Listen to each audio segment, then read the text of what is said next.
La désinflation qui semble bel et bien en marche avec des hausses de prix qui ont été divisées par un peu moins de 4 en 13 mois. Bonjour Patrick Artus. Bonjour David. Bon, 2,4% d'inflation en glissement annuel, là évidemment on est en zone euro. C'est quand même au-delà de ce qu'on aurait pu, enfin au-delà ou en deçà de ce qu'on aurait pu imaginer en début d'année qu'on en serait là. On était à 10 et quelques en octobre 2022. Oui, alors mon jugement, c'est qu'il n'y a pas autant de désinflation que ce que montre l'indice des prix global. On est passé de 10,6% à 2,4%. 2,4%, voilà, en novembre. Et donc, il y a deux arguments qui s'opposent au jugement. Alors, c'est le jugement des marchés. Hein. Les marchés financiers ont conclu que comme la Réserve fédérale, la BCE avait vaincu l'inflation, et donc ont des anticipations de baisse des taux d'intérêt de la BCE de 150 points de base, hein, de 4 à 2,5% en 2024. Ouais.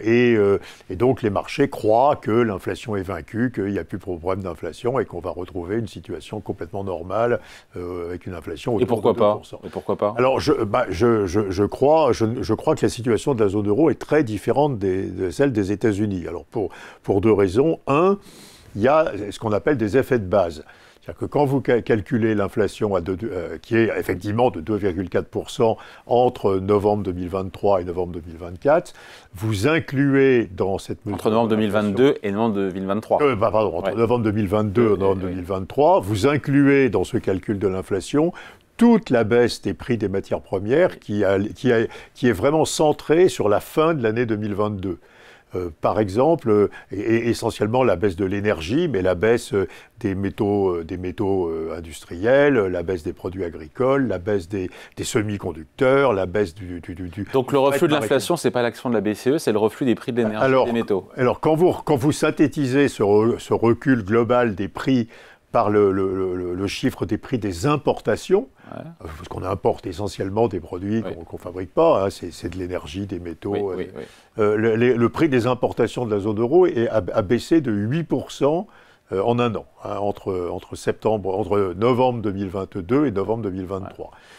Il était extraordinairement en hausse il y a un an. Et si vous regardez le profil de ce prix des importations, on va revenir à une croissance légèrement positive du prix des importations de la zone euro, quand on oubliera en fait la grosse bosse et l'effondrement du prix des métaux, des produits agricoles, de l'énergie, etc., de la fin de 2022.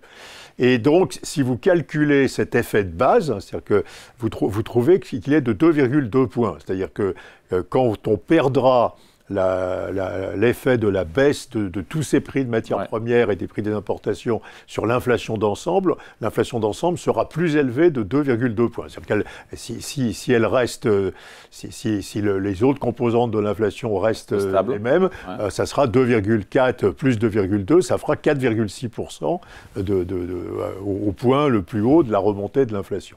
Donc, premier argument, il faut tenir compte des effets de base. L'inflation va remonter, vous écoutez, dans les prochains mois. L'inflation va remonter à partir de février et assez fortement. Alors, deuxième argument, je regarde les coûts des entreprises. Et les coûts des entreprises, c'est des coûts salariaux unitaires des entreprises, hein, à part les coûts de matières premières. Et les coûts salariaux unitaires des entreprises, ça se décompose entre hausse des salaires et gains de productivité. Alors malheureusement, les gains de productivité sont négatifs dans la zone euro. Et donc les salaires ont augmenté de 5,2% sur un an, au troisième trimestre de 2023, et la productivité a baissé de 1 point. Donc les coûts salariaux unitaires sont en hausse de 6,2% sur un an. Et ils accélèrent, hein, continuellement, pendant toute l'année 2023, ils ont accéléré. Si vous avez des coûts salariaux unitaires qui augmentent de 6,2% par an, c'est une anomalie que l'inflation soit de 2,4%.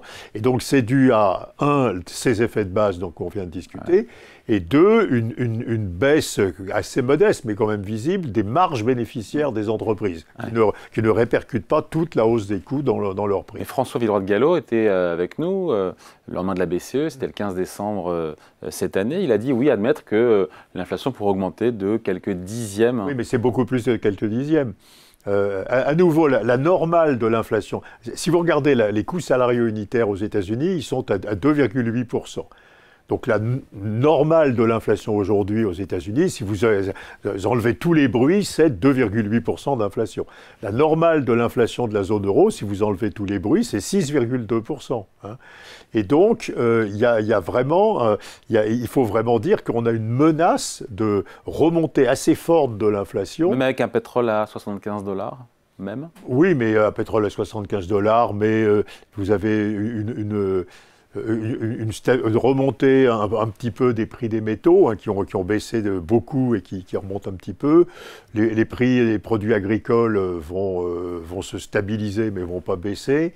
Et le pétrole n'est pas jusqu'à la fin des temps à 75 $. Donc c'est une erreur de jugement que de penser que la BCE s'est débarrassée de l'inflation, oui, mais je ne crois pas que la BCE fait cette erreur de jugement. Les marchés considèrent que l'inflation, c'est vraiment 2,4% et qu'elle est orientée à la baisse et que donc on attend une baisse massive des taux d'intérêt. L'inflation sera à 2,7% en 2024, nous dit la BCE. Écoutez, moi je pense qu'elle sera plutôt à 3,5% en 2024. Parce que, à nouveau, vous avez des coûts. Les gains de productivité ont peu de raisons de remonter. Les gains de productivité, ils baissent pour des raisons structurelles. C'est l'insuffisance d'investissement, c'est le fait qu'on intègre des personnes peu qualifiées dans le marché du travail, hein, avec la baisse du taux de chômage. Donc, mettez 0 pour les gains de productivité, ça sera une belle amélioration par rapport au -1 de cette année. Et mettez un certain ralentissement des hausses de salaire. Les enquêtes que font les cabinets de ressources humaines nous disent que dans la zone euro, les salaires augmenteront de 4,5% l'année prochaine. Donc les coûts salariaux unitaires seront à 4,5% l'année prochaine. Donc l'inflation aura du mal à être... Alors, tout dépend des marges, mais les marges bénéficiaires ne vont pas s'effondrer. Donc l'inflation aura du mal à passer en dessous de 3,5%. Donc si on suit votre raisonnement, on finit là-dessus.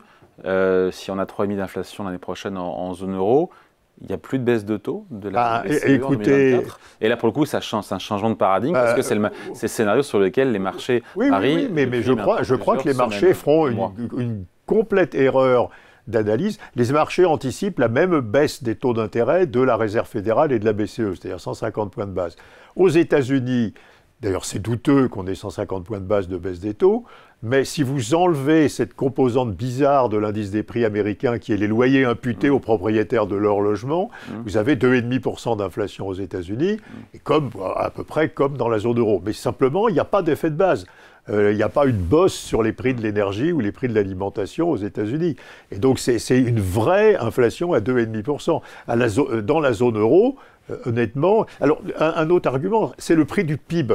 Le PIB, le prix du PIB, hein, la hausse du prix du PIB, ça reflète la hausse c'est vraiment l'inflation salariale. Hein, c'est la hausse du prix vraiment qui est de base à tous les calculs économiques. Hein, vous calculez les taux d'endettement par rapport au PIB. Donc le prix du PIB dans la zone euro, il a augmenté de 6% en un an.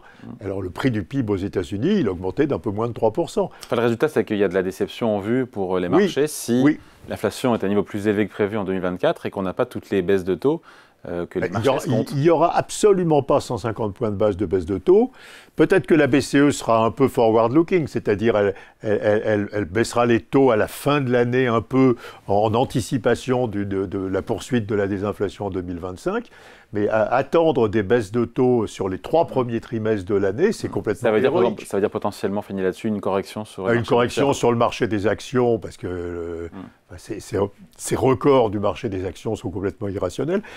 Une autre façon de voir les choses, c'est de regarder les taux d'intérêt réels. Il y a un effondrement des taux d'intérêt réels de la zone euro à cause de la baisse des taux d'intérêt nominaux à long terme et qui est complètement anormal. Donc je crois qu'on a une illusion de marché qui croit à la désinflation, alors que la zone euro n'a pas réalisé encore sa désinflation. Il y a encore plein d'inflation salariale dans la zone euro.